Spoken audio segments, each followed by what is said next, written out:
211واں دن پاک کلام میں سے پڑھیں گے زبور 89، اس کی 38ویں آیت سے لے کر 45ویں آیت تک۔ لیکن تو نے تو ترک کر دیا اور چھوڑ دیا، تو اپنے ممسوح سے ناراض ہوا ہے، تو نے اپنے خادم کے عہد کو رد کر دیا، تو نے اس کے تاج کو خاک میں ملا دیا،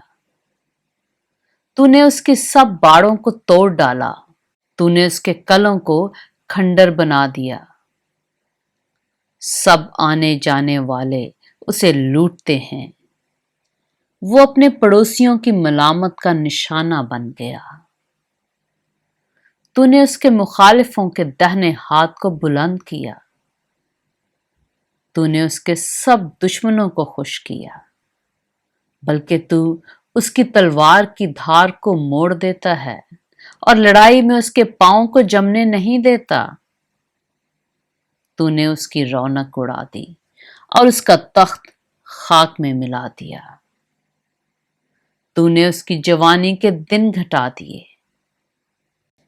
تو نے اسے شرم آلود کر دیا ہے۔ پاک کلام کے پڑھے اور سنے جانے پر خداوند کی برکت ہو۔